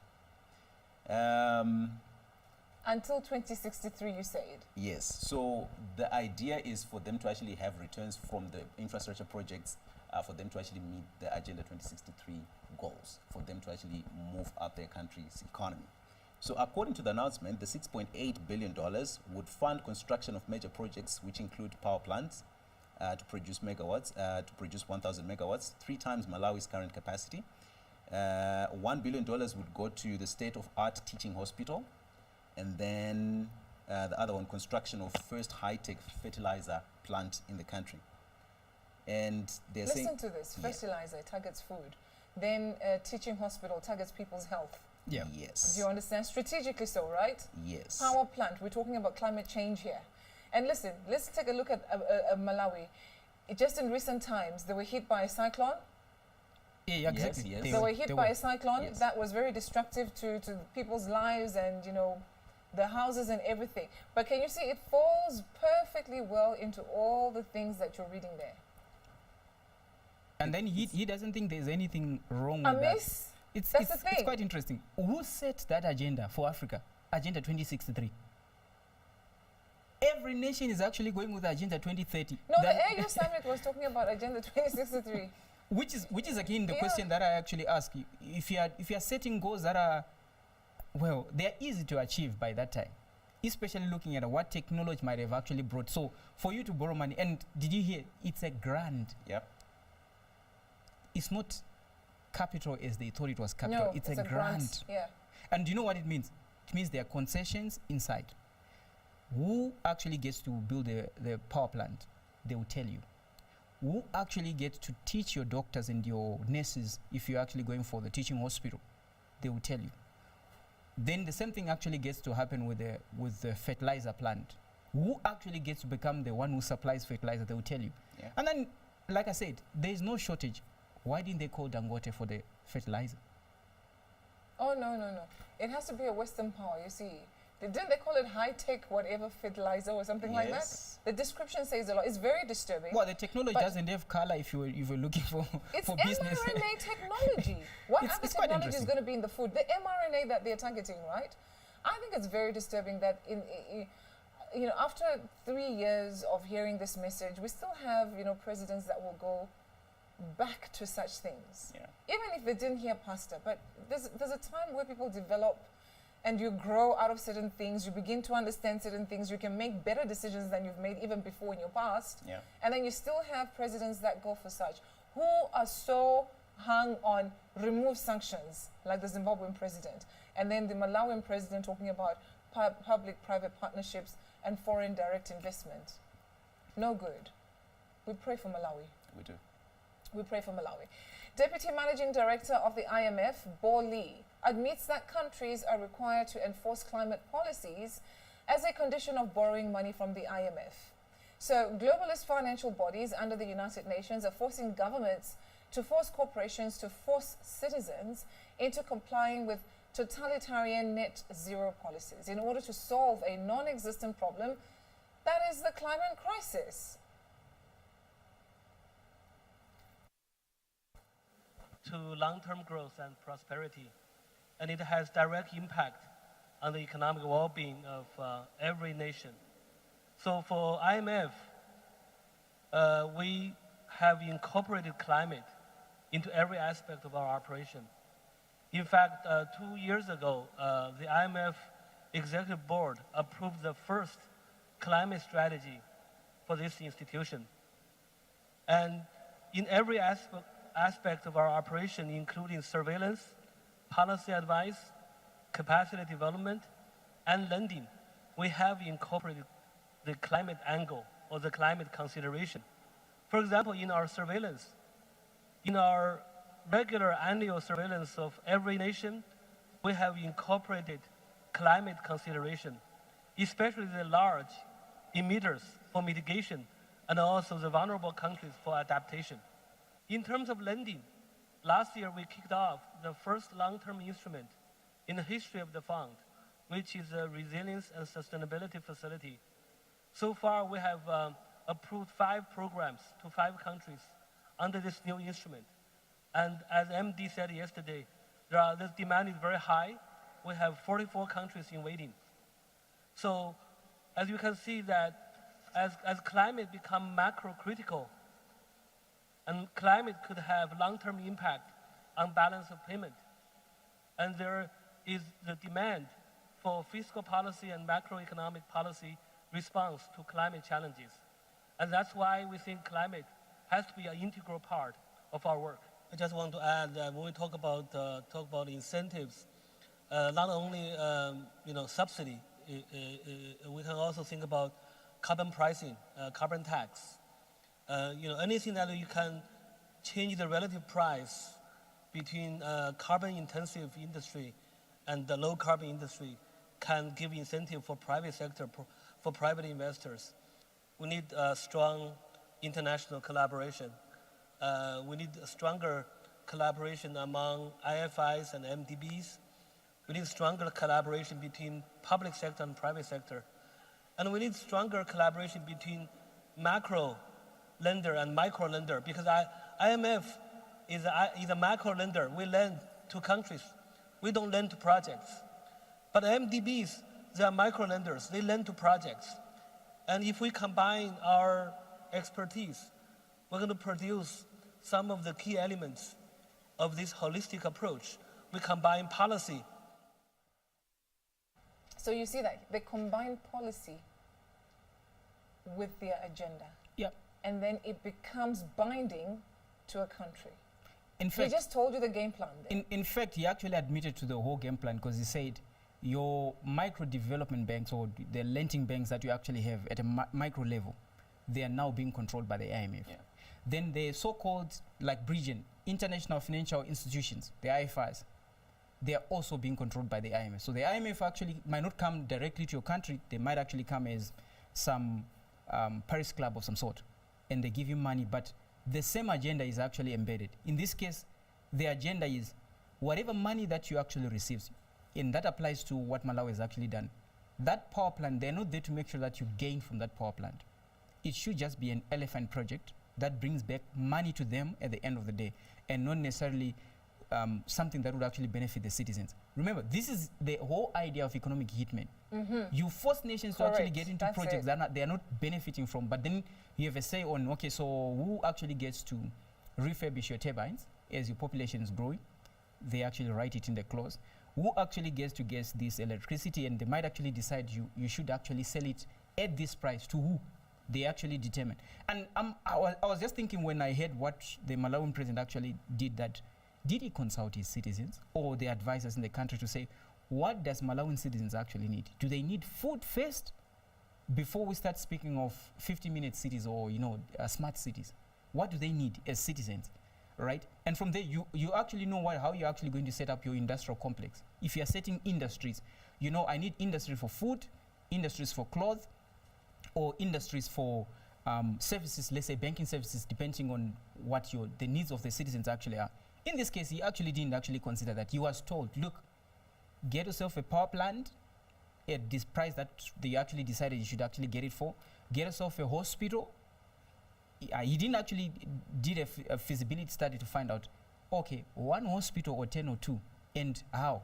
How are we actually doing our primary health care or our secondary health care? Are we actually doing it on the basis of what is actually being stipulated? He didn't do nothing of that sort.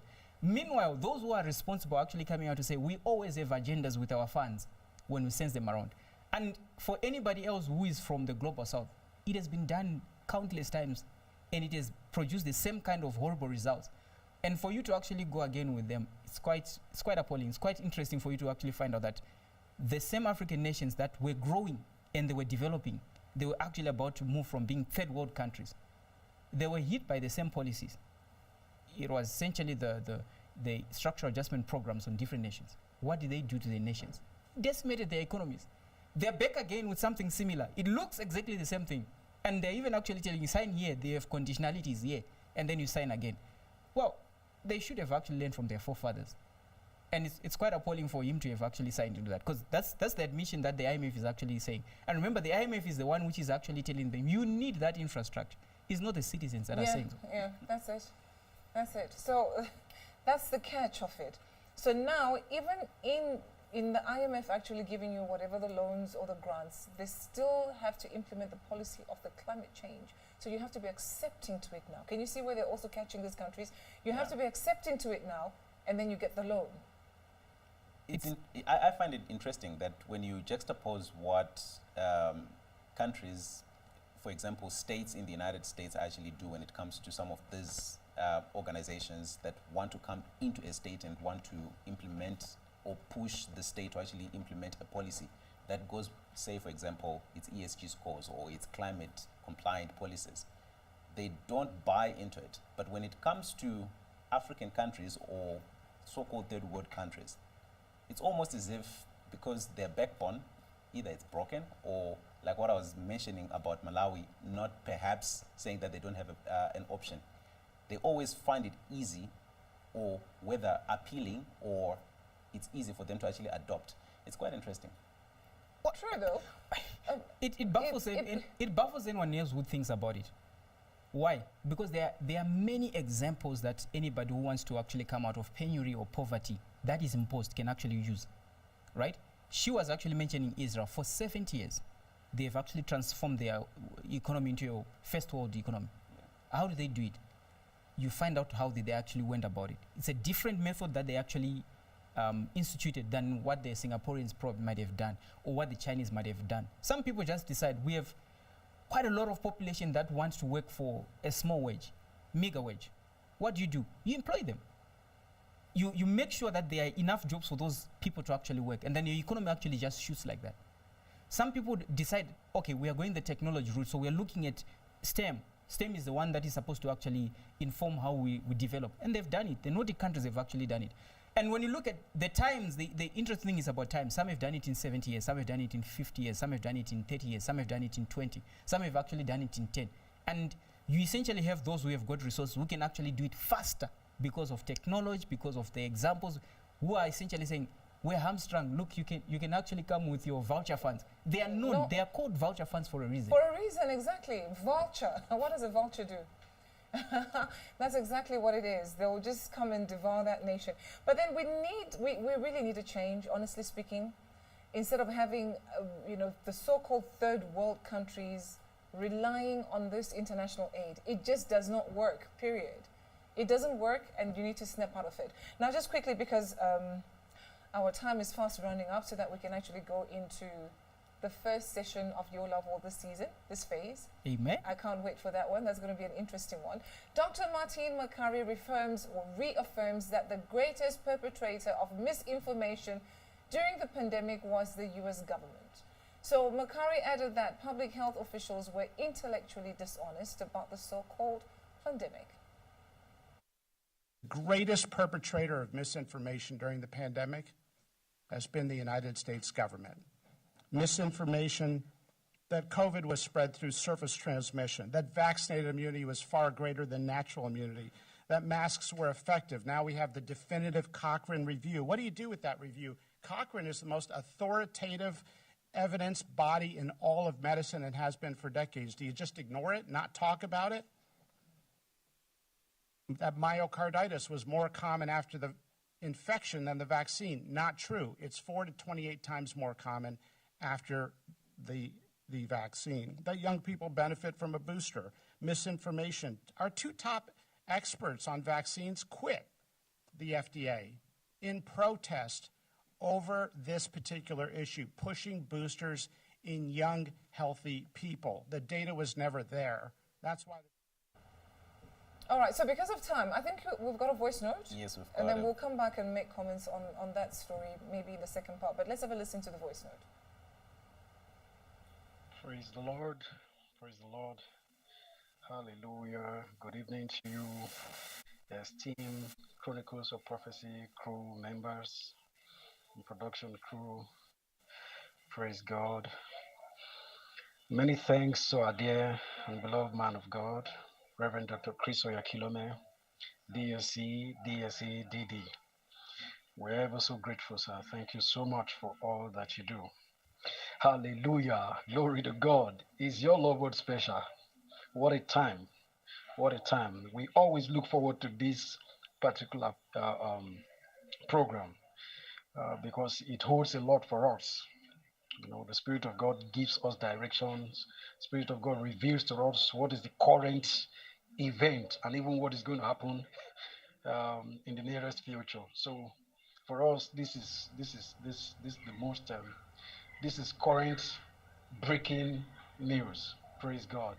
Now, with respect to what has been discussed, I must say that we must, Africans, particularly African leaders, must do a lot as we continue to pray for them, for their eyes to be opened, and for deception, you know, to be brought to nothing. The African leaders, in fact, I wish all the African leaders could be tuned into this program. I wish all those in Parliament, those in the National Assembly, I wish all of them, all government functionaries, I wish all those that are in the parastatals, those that are in all government agencies, I wish that they would be listening and watching this very program at this time, because this is so important. The wealth in Africa is on top. You can imagine what the Europeans, the Americans, the people from other world, you imagine what they have taken out of Africa, and yet there is still a lot in Africa. There is so much. And of course, they know this. And that's the reason why they are doing everything through the world. I mean, the WHO, through the United Nations, through all their affiliate groups, through the IMF, through the World Economic Forum. All what they are doing is to continue to put African leaders under subjugation. Continue to put them, make them feeding bottle, government, where they run abroad. Everything they do, they go abroad, begging for aids, begging for grants, begging for all manner of things. But all that Africans need to excel, all that they need, the solution to the challenges being faced by